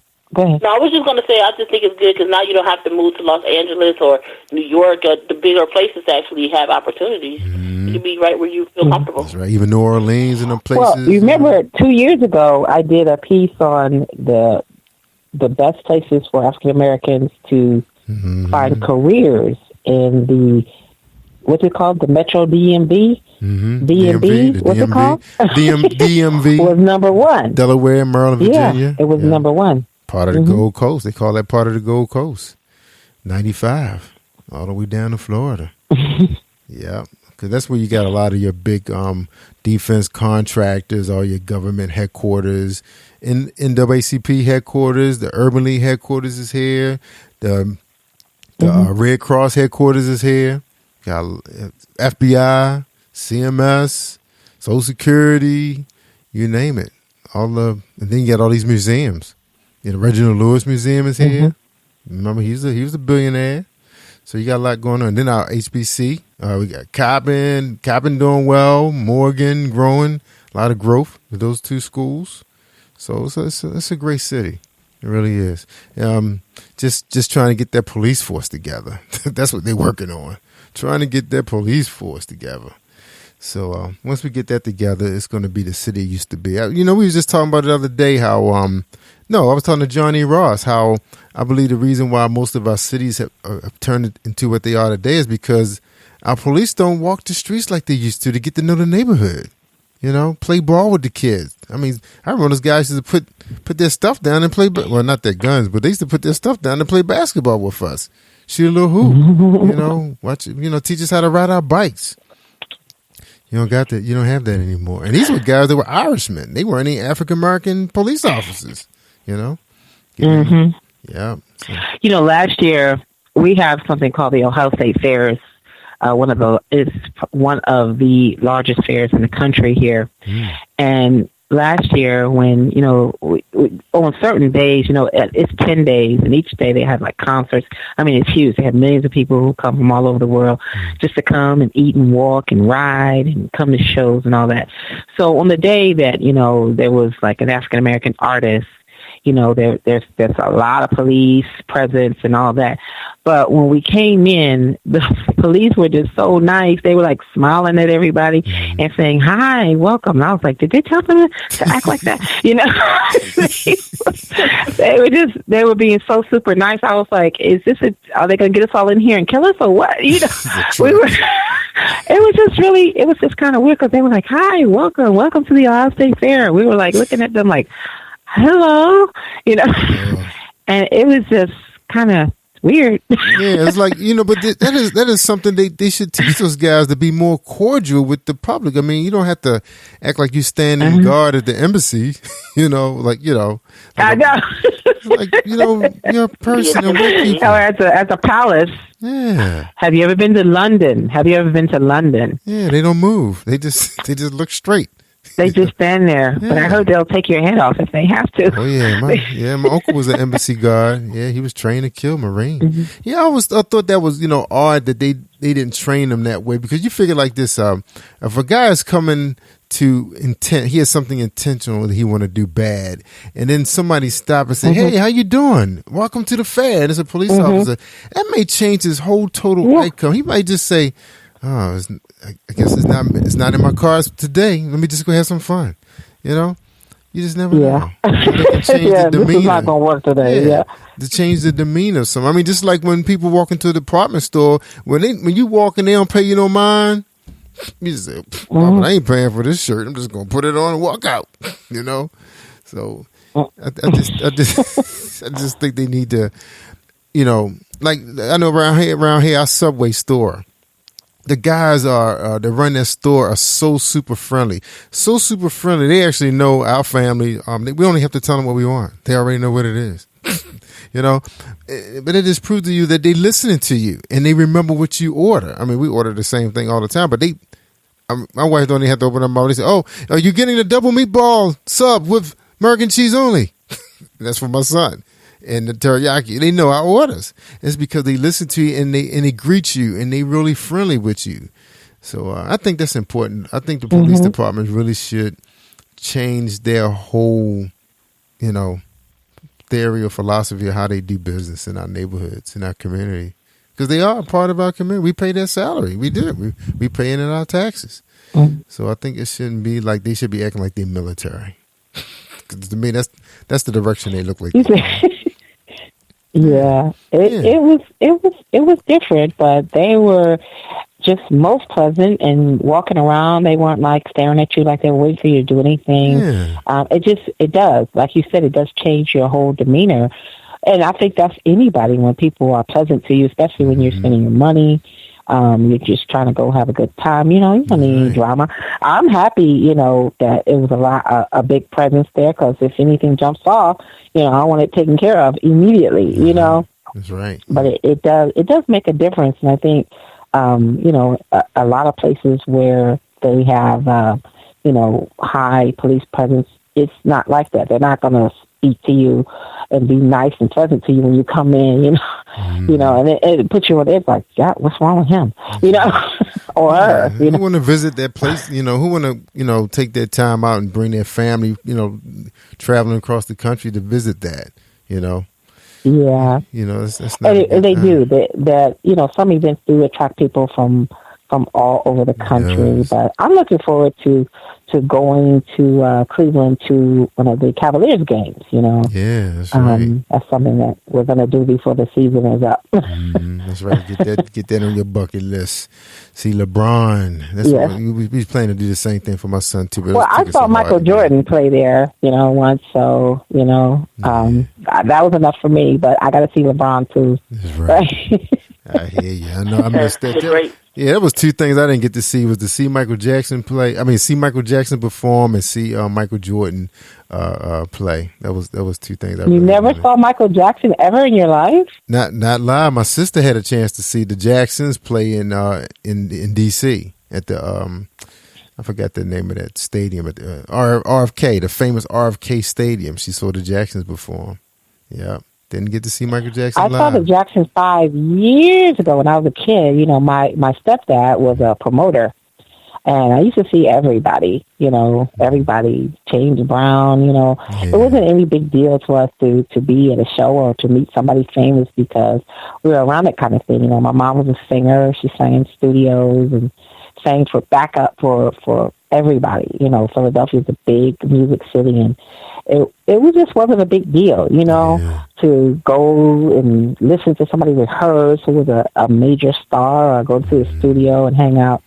But I saw the Jackson 5 and the Jacksons and Michael Jackson and Janet and wow, all of that's them. A blessing. I did see the Jacksons though when they would perform at Tom Joyner family reunion in Orlando. I did see the Jacksons. They were really good. They were Babyface and Tank and all those guys. And Yo-Yo. I got a chance to hug Yo-Yo. She's so pretty. Yeah. That was awesome. Yo-Yo, the rapper? Yeah, she was there. Yep. My son was at my son was at a football camp and she was walking across the football field. I said, there go Yo-Yo. And I called her. She came over and everything, all nice and sweet. Yep. So awesome. All right. Nina Taylor, that's right, the voice. So Nina Taylor, your voice is so welcoming and people love listening to you. What's next for you? And I'm gonna give Patrice a chance to ask you a question before we let you go. Well, what's next for you? What you want to do next? What's big? Well, I'm really excited. You know, the gospel news is syndicated all over the world now. When I said 8 countries, that's that I know of. You're everywhere. I'm sure because I'm on a lot of syndicated shows. So who knows? You know, I don't even know how many places. You know, I know that one of the syndicated shows that I'm on just recently went on in Lagos, Nigeria. And I know I'm on in London. You know, these are places that I know. If the program directors or the stations don't make us aware of everywhere that their shows are playing, I mean, how will I know? But I do know that I'm on over 360 stations here in the U.S., which is such a blessing. You know, it really is. And it's probably more than that, like you said, by being on your station now, you know, I'm in all these other places, which, you know, it's just a blessing. But in the future, I'm looking forward to working more with artists, you know, with gospel artists, to continuing on with the gospel news. I was had the gospel news on television for 9 whole months in Chicago. I really like to get it back on television if I could. You know, it was something that, you know, I went through a lot to get it. You know, you'd be surprised how much I only had 4 minutes. So it was even shorter than what you get. I had 4 minutes that I had to, you know, it's a whole other thing when you're on television. You know, you got hair and makeup and clothes and lights and all this stuff. It was a lot, you know, to get it, but I really, you know, I enjoyed it. And it lasted for 9 months. The show actually got canceled. So that's why it only lasted for 9 months. So, but I'm looking forward to doing more television, like you were saying, you know, that you have the talk show now. And I'd love to get a show. I'd love to have a syndicated radio show. Like I have a show here in Ohio, and I also have a show in Texas. It's in San Antonio, Texas. Yeah. But I'd love to have shows on, other stations all over the country as well. That's right. Now, is it possible for the station that you're working with now to allow you to use those shows for other stations? Because we're always looking for great new shows right here. Well, I actually the show that I do here, it's a live show. That I'm actually there in the studio doing it. I'm doing a lot of it's an afternoon drive show, so you do a lot of weather and traffic and closings and openings and all that kind of stuff. It's a lot involved to it. You give a lot of information. But the show that I do in Texas, I actually produce the show from start to finish myself. So I could actually take that show and use it on any station I want. I just have to change what I say because I'm doing that show specifically for them. But I was saying if I had a generic show that could be used anywhere, certainly I would love to do more of that. Yeah. But you have plenty of podcasters that's working for other networks and they send those shows out. And we got a couple of people that they don't mention Positive Power at all when they broadcast. They just say, I'm on Q, so, and that's it. We just, Well, if you have a name of a show, say, just say it's the Positive Power Show. That's the show that they're getting, is that show. So you don't have to say anything about the station because they know that it's generic because it's gone in different places, That's right. That's what they should do. I got to mention that to them. Yeah. Yeah. I'm going to tell you, Nina, my wife she heard your news one time. She said, now that lady has a great radio voice. That's what she said to me. Thank you. I'm not saying one thing that I said that, I actually had to straighten out. And all this time I thought one of my idols that I liked growing up, Mary Mason, she's actually not deceased. Somebody from Philadelphia actually told me that she had passed away maybe 5 years ago, which is not true. She's actually still alive and well, but she's living in a nursing home now because she's, up there in age. Wow. But she's not deceased. And I said, my goodness, I said, how could anybody make a mistake like that, who's actually in Philadelphia? They're in Philadelphia, made the mistake. No research done. Yeah. All right. Well, Patrice, you got one last question to ask Miss Nina Taylor before we call? Oh, you know what? No question. I really enjoyed hearing your story and talking to you. But I do wish you the best of luck and many blessings in your career. It sounds like you have a lot going on, all great, and you're going in the right direction. So I just wish that just continues. Amen. Well, thank you. Amen. Thank you so much. All right. Today is Patrice and our last show for the spring. We're going to take a break, because Jerry been on too. We got to take a break. So, of course, my heart don't want to take a break, but the body's saying something else. But, we got to do, so we can focus on some other things too. So, Nina, the offer's on the table. If you find yourself, coming to Charm City just by accident, hey, give me a notice and we can have some guests in studio for you. And if not, we'll try to work on trying to get you here because we've been talking to Patrice too. That's wonderful. Well, I also, how far are you from? I plan to be in Philadelphia this summer. I still do have family there, and we just love going home. Just if nothing else, just to eat. That's right. I hear you. It's nothing like the food on the East Coast. So that's what got a lot of us in trouble because they named Baltimore one of the fattest cities in the country. Yeah, we right up there. So Baltimore is now the fattest city. The last thing I heard, Philadelphia was the fattest city. I said I could believe that. Well, I know the fattest city is going to either be on the East Coast or down south for sure. But you know why? Because the people in Baltimore travel to Philly all the time for the Philly cheesesteak. We want real authentic food, so we're going to travel there to get it. Bring it back. Bring me one back, buddy. They say, bring me one back, man. So, you find out somebody going to Philly from Baltimore. We don't care how long you're going to have that cheesesteak in that bag. We want it. We want that greasy bag. Bring it back. We want it. Because, they start making them correctly. I don't know what they're doing to our Philly cheesesteaks now. Nobody makes them right. They're not making them right? Not here. We got to go to Philly to get it, to get the real one. I mean, just like anything, you know, to get the real nice, delicious hot dogs, you have to go to New York because the hot dogs don't taste right anymore here. I don't know. What's the deal? Yeah, you know, we funny about our food in on the East Coast. You know that. Uh-huh. We remember what it really supposed to taste like. So if we have to go back to that city to get it, that's what it is. Coney Island, Philadelphia, you name it. Baltimore, crab cakes. You go to Nathan's Hot Dogs up in New York to get the great hot dogs. You go to Philly for the cheesesteaks. And plus, we got great Italian restaurants here, too. And, of course, in New York, they have great Italian restaurants. And Chicago, the brick pizza, nothing like it in the world. Uh-huh. You can't fabricate that. Yep, that's the way it is. Yeah, it's the food thing. And that's why we're in trouble here now in the Baltimore area. All right, Nina, tell any final words for encouragement and, you know, anything you want people to know and where they can find you and, you know, anything empowering you like to say. Oh, well, well, I just I thank you all for, you know, your support of the Gospel News for, I think, the past 2, possibly 3 years. Yeah. Thank you so much for that. And we just want to continue to make it better and more entertaining and more informative. And I'm just looking forward to, you know, to doing some more great things in the future and coming to Baltimore, seeing you guys in person. That would be great. You know, I haven't been, you know, the last time I was in Baltimore was actually for a bad reason. So I'd like to come back for something positive. My dad actually became ill while he was in Baltimore doing a play. Wow.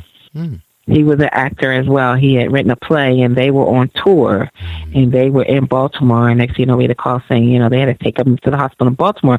So it'd be nice to come back, you know, for a good reason, because I didn't really get to see the city or anything. Just kind of, you know, ran down there to get him back to Philadelphia and to his own doctor. So it'd be nice to come back for a good reason, you know. Yeah. Like I said, if you want to see a little bit of it, you know, you can check out our movie on our website. You get a chance to see a beautiful drone aerial footage of Baltimore in its finest, a beautiful city right now. And look, I did find the first bio when you came on our show, and that was July 12th, 2016. So we got an anniversary coming up. Okay. Yeah, we got an anniversary. Well, I'm sure I've updated the bio, I hope, since then, too. No, I use the same one. I added some more stuff, I'm sure. Yeah, I'm only kidding. All right, y'all, that's Nina Taylor. We appreciate you being there. So before you go, Nina, we got one last question. Did you feel the power? Did you feel the power, XXI? Absolutely. She felt the power. Patrice Jackson, did you feel the power? Did you feel the power, XXI? I felt the power. She felt the power. We're going to miss Patrice Jackson, but you get a chance to hear Patrice on our late night radio show on Fridays. She'll be joining us. Of course, not everybody's going to be there every Friday, most likely, because the show starts at 11:30. But we're going to have a good time. It's going to be the party line on Late Night Talk Radio with Jerry Royce Live Worldwide and Paula G, The Voice, and Chanel Lynn, and also Shay Samuel, Gospel Award-winning artist. So come on out, hang out with us on Fridays, y'all, starting at 11:30 with Late Nights with Jerry Royce Live Worldwide on Positive Power, XXI Christian Media. Take care, everybody. We see you tomorrow night. We got special guests, so come on out at 9 o'clock and hang with us. All right? Take care. Peace, y'all. Can you feel the power? Can you feel the power? Feel the power of XXI. Positive Power 21.org. Internet radio. You are listening to Jerry Royce Live Worldwide Podcast.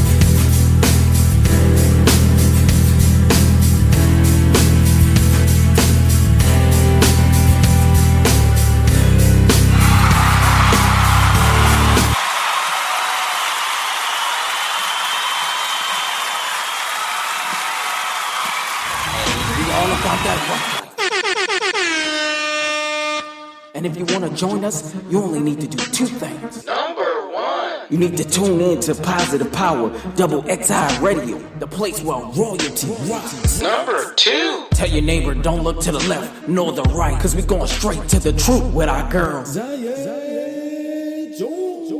Hi, this is Rock Life with Zion Jones, listening to Positive Power Double XI Christian Radio on Speaker Radio and Facebook Live. It's a love thing. Back and forth, forth and back and forth, forth and back and forth, forth and back. I've been struggling.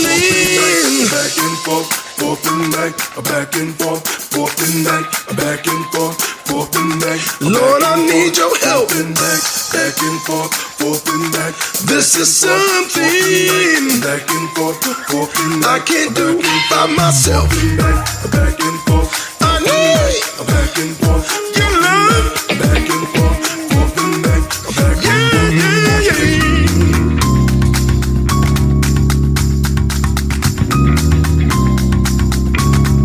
I got to get it right. I got to get it right. Yeah. I want to get it right. No. I got to get it right. I got to get it right. See, Lord, I want to get it right. I've been struggling, Lord, I need your help. This is something I can't do by myself. I need your love and your protection. Father, please show me your direction. I've got to get it right. I've got to get it right. I want to get it right, Lord. I need it. I've got to get it right. And I've got to get it right. I want to get it right, Lord.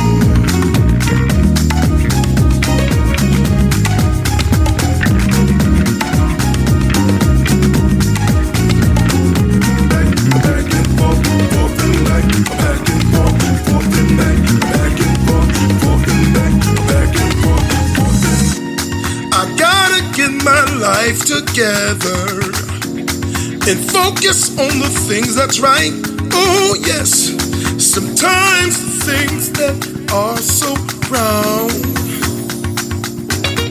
but they feel so right. Each day I'm praying, Lord, I want to be on one accord with you. Save me, Father, because I want to get it right. I need you, Father. I've got to get it right. I want to get it right, Lord. I've got to get it right. And I've got to get it right. I want to get it right, Lord. Some days I feel like praying, other days I feel like playing. Lord, I'm sorry, but I'm just saying I'm messing up and my heart is aching. Coming to you true, cause there ain't no faking. I've done some things that keep my life breaking. Forsaken is what I've done. Now I'm so tired of being on the run. Now I'm here on my knees, asking that you save and forgive me, please. Cause I'm still running and I'm still doing wrong. Feels like I'm singing the same old song. Lord, I need your help, cause I can't do this by myself. I have a desire, I have a fight. I'm gonna press forward till I get it right. I've got to get it right. I want to get it right, Lord. I've got to get it right. And I've got to get it right. I want to get it right, Lord. Yeah. I've got to get it right. I want to get it right, Lord.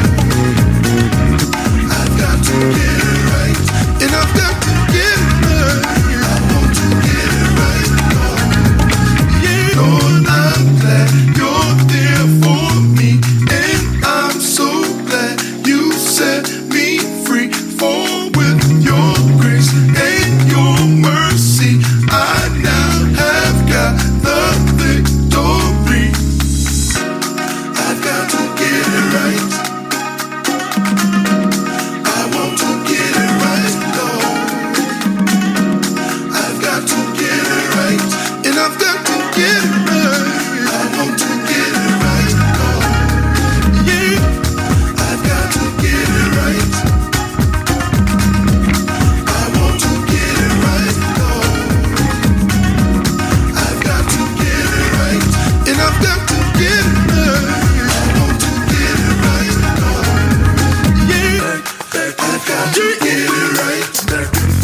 Oh boy, here goes another one. Ephesians 6:12 says, what it say? For we wrestle not against flesh and blood, but against principalities, against powers, against the rulers of the darkness of this world, against spiritual wickedness in high places.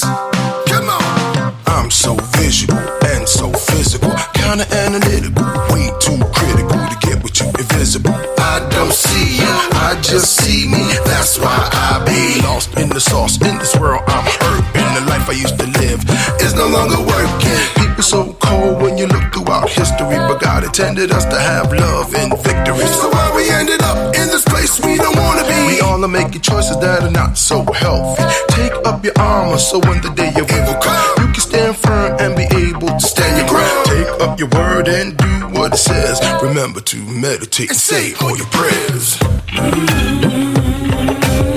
Come on now, it's a war cry. We gotta fight. Yes, they're coming for us. Gotta get ready. Gotta get ready. It's a war cry. Got to put on the whole armor of God. Come on. Are you ready for it? The word of God is all about action, like a seed in the ground. When you first plant it, you water the seed and then begin to nurture. When the sun comes down, then the plants begin to worship. Growing in the word, living to be righteous. Study real smart so we can be conscious. Walk into the light with love everlasting. Along with prayer, we should all be fasting. Focused on God and His complete will for us. Moving in directions that living God we trust. Moving in the way that God would have us be. When we follow God's word, we can change history. Come on. It's a war cry. We gotta get it. Yes. It's a war cry. They're coming for us. You heard? Come on now. Put on the whole armor of God. It's a war cry. We gotta get it together. Yes. I ain't playing. Are you ready for a fight? Lord, come on. Hey, come on. And we need you. We need you, Father. Please come on. Please come into our life. We're praying to you, Lord. Hallelujah. Lord, we need you. Show us some direction, Father. No more time will I be wasting with this crazy mess. I'm looking forward to the time when we will all be blessed. Now it's time for us to do what we came here for. Taking up the word, studying and being fruitful. Being useful and being truthful. Being strong in the Lord and helping people. Lord, we need you to help us get through all the things we constantly put ourselves through. Lord, people don't be smiling. People all around the world are needlessly dying. Mothers all around the world are crying for their sons. Brothers doing silly things and dying by the gun. Sisters in the streets pounding the pavement, hanging with some dude just so she can get a payment. We're getting caught up in the flesh. This is why we're in this mess. People hurting people living with regret. But it ain't over yet. The best is yet to come. So prepare yourselves to receive the Son, the Most High, the everlasting Word. Drink from the water and live. You heard? I ain't mad at you. You do what you do. Know the time is coming when God comes back for you. Are you ready for Him? Yes, the second coming. Will He catch you living, or will you still be running? What? It's a war cry. It's a war cry. We in war for sure. It's a war cry. We got to get our spirits together for sure. In the name of the Lord. In the name of the Lord. We gotta get ready for this fight. Come on. Are you ready for a fight? Come on now. Don't be playing.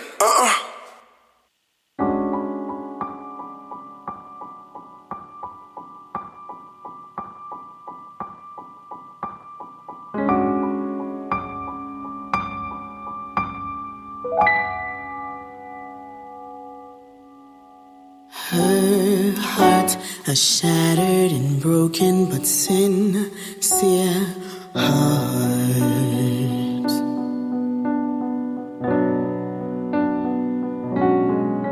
It's so simple. She sees you, she needs you, but it's so hard.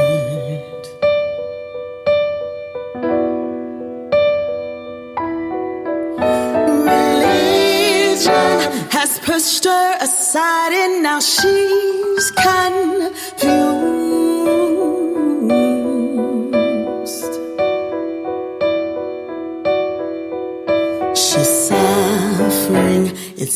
complicated, yet she loves you.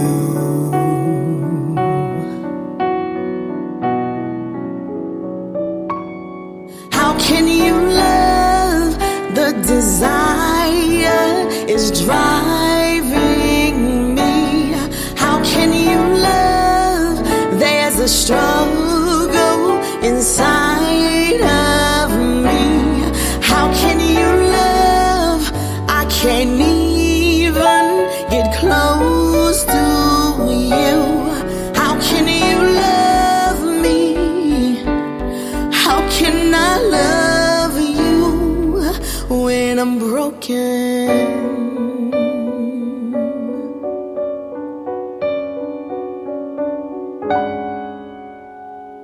His walk feminine, even in the way he talks.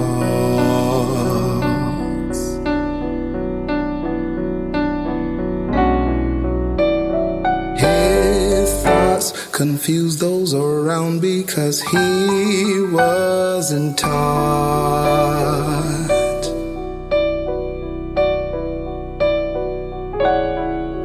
He knows better.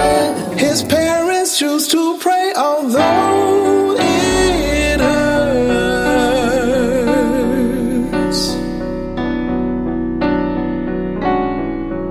It's in God's hands. He's grafted, created this child for works.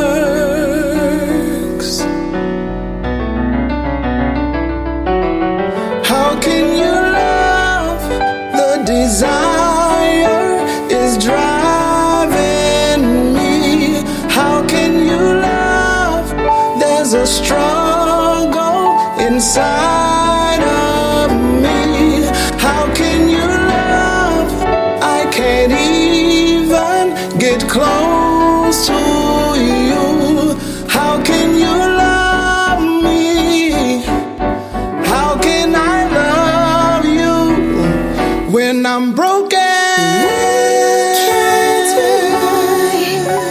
Unmeant to pour out my plan for you. I'll take you by the hand. I'm taking hold of you. You are my child, and you answer to me. I'll give you direction. You follow my lead. Your broken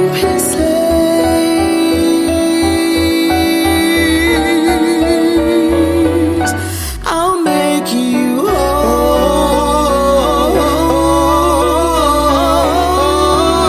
whole. That's how I love. I'll take those desires that's driving you. That's how I love. I'll take the struggle inside of you. That's how I love. I'll always be close to you.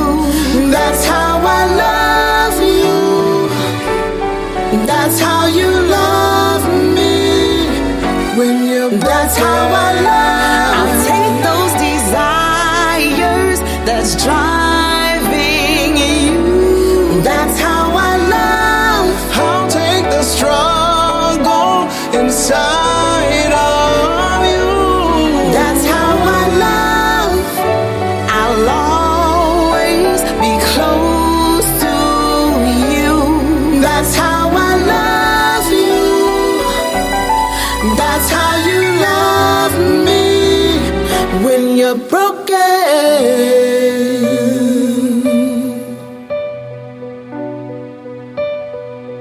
When you're broken.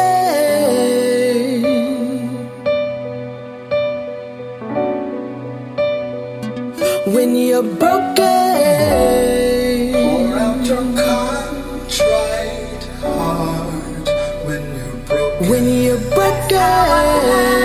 Pour out your contrite heart when you're broken. When you're broken. Pour out your contrite heart when you're broken. When you're broken, pour out your contrite heart. When you're broken, pour out your contrite heart. That's how I